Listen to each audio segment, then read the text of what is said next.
कल्पना कीजिए, आप एकादशी के दिन किसी मंदिर में जाएं और वहां आपको गर्मा गर्म भात, दाल और खिचड़ी परोसी जा रही हो। आप चौंकेंगे क्योंकि पूरे भारत में एकादशी के दिन अन्न वर्जित माना जाता है। कहा जाता है एकादशी को चावल खाना पाप है।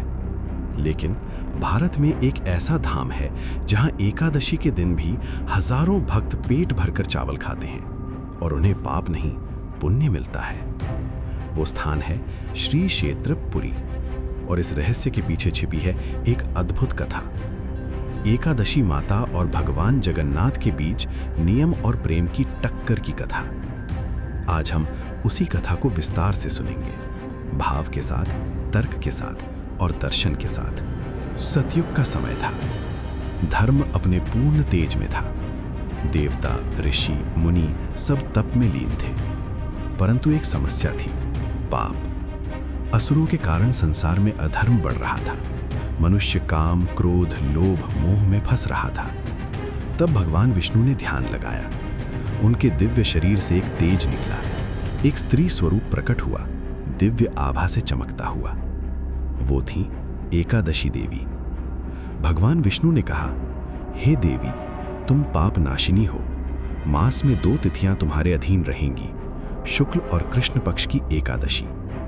उन्होंने वरदान दिया, उस दिन जो अन्न, विशेषकर चावल ग्रहण करेगा, उसके पाप उसी अन्न में प्रवेश करेंगे, और जो व्रत रखेगा उसे मेरा साक्षात्कार होगा।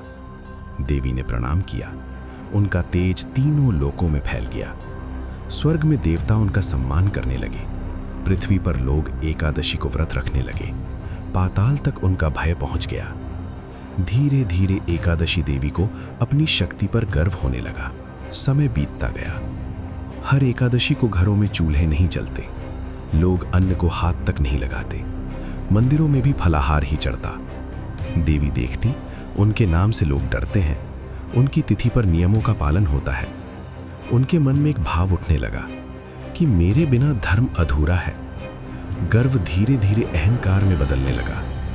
एक दिन देवी ने सोचा, चलो देखूं तीनों लोकों में मेरे नियम का पालन हो रहा है या नहीं। वो पृथ्वी पर उतरी, कई नगरों में गईं, सब जगह व्रत था। फिर उनका ध्यान गया श्री क्षेत्र पुरी। उन्होंने सुना था यहाँ भगवान स्वयं निवास करते हैं। देवी ने सोचा, जहाँ स्वयं भगवान है वहाँ तो मेरा नियम और कठोर होगा। वो पहुंची पुरी। एकादशी का दिन था। देवी ने सिंह द्वार में प्रवेश किया और स्तब्ध रह गईं। आनंद बाजार में हजारों लोग बैठे थे। उनके सामने पत्तलों में गर्मा गर्म भात परोसा जा रहा था। लोग जय जगन्नाथ बोलकर चावल खा रहे थे। देवी का चेहरा क्रोध से लाल हो गया। ये क्या अपमान है, मेरे दिन चावल? वो सीधे गर्भगृह की ओर बढ़ी। गर्भगृह में भगवान जगन्नाथ, बलभद्र और सुभद्रा मुस्कुरा रहे थे।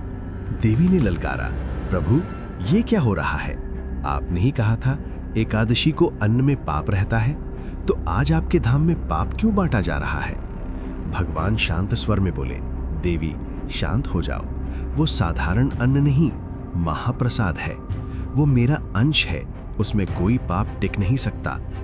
देवी बोली, नियम सबके लिए एक होता है।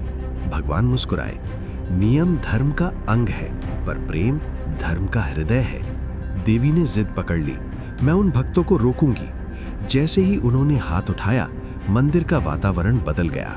भगवान की आंखों में तेज आ गया। रुको देवी, उनकी आवाज गूंजी, तुमने मेरे प्रसाद को पाप कहा? देवी निरुत्तर थी, पर अहंकार अभी बाकी था।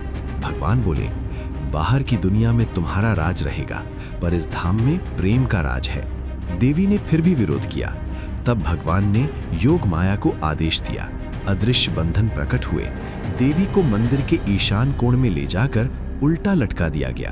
भगवान बोले, अब तुम देखोगी, एकादशी के दिन भी भक्त महाप्रसाद खाएंगे, पर तुम रोक नहीं पाओगी। देवी रो पड़ी। अहंकार टूट चुका था। देवी बोली, प्रभु मेरा सम्मान। भगवान का हृदय पिघल गया। उन्होंने कहा, बाहर तुम्हारा नियम चलेगा, पर यहाँ महाप्रसाद सर्वोपरि रहेगा, और भक्त पहले प्रसाद को माथे से लगाएंगे, तुम्हें स्मरण करेंगे। देवी प्रसन्न हो गईं। उन्होंने वरदान दिया, जो इस भाव से प्रसाद खाएगा उसे 2 गुना पुण्य मिलेगा। ये कथा केवल दंड की कहानी नहीं है, ये गहरे आध्यात्मिक दर्शन का संदेश देती है। धर्म में नियम आवश्यक हैं क्योंकि वे मनुष्य को अनुशासन और पवित्रता का मार्ग दिखाते हैं। व्रत, तिथि और संयम आत्मशुद्धि के साधन हैं, लेकिन जब यही नियम अहंकार का रूप ले लें, जब उनमें करुणा और भाव का अभाव हो जाए, तब वे कठोरता बन जाते हैं। उस स्थिति में भगवान का प्रेम उन्हें संतुलित करता है और याद दिलाता है कि धर्म का मूल उद्देश्य भय नहीं बल्कि ईश्वर से जुड़ाव है। श्री क्षेत्रपुरी में महाप्रसाद को कैवल्य कहा जाता है। कैवल्य का अर्थ है मोक्ष, अंतिम मुक्ति। ये केवल भोजन नहीं बल्कि भगवान का प्रत्यक्ष अनुग्रह माना जाता है। मान्यता है कि जब अन्न भगवान को अर्पित होकर उनके स्पर्श से पवित्र हो जाता है, तब उसमें कोई पाप, कोई दोष शेष नहीं रहता। वहाँ नियमों से ऊपर भगवान का प्रेम और प्रसाद का महत्व है। आज भी जगन्नाथ मंदिर में एकादशी के दिन एक अनोखी परंपरा जीवित है।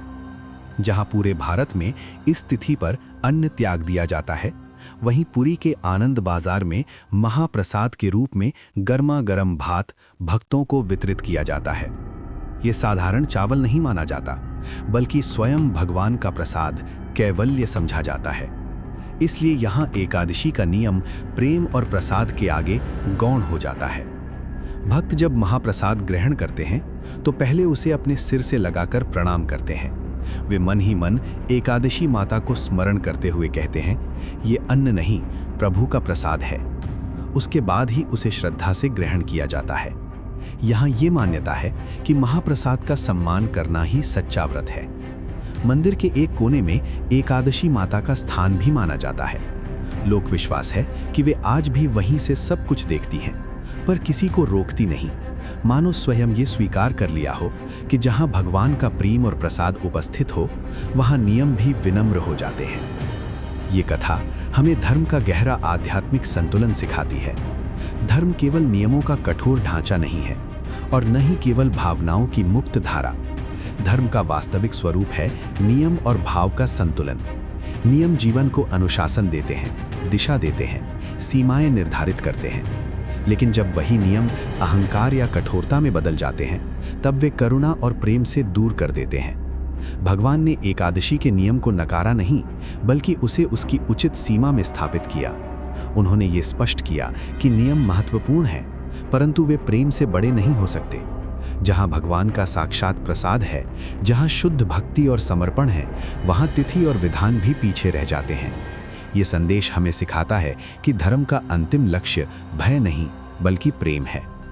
अगर कभी आप पुरी जाएं, एकादशी हो और महाप्रसाद मिले, तो संकोच मत कीजिए। पहले सिर से लगाइए, फिर प्रेम से खाइए, क्योंकि वहाँ पाप नहीं, केवल प्रेम मिलता है। जहाँ नियम समाप्त होते हैं, वहीं से प्रेम प्रारंभ होता है, और जहाँ प्रेम है, वहीं भगवान है। जय जगन्नाथ।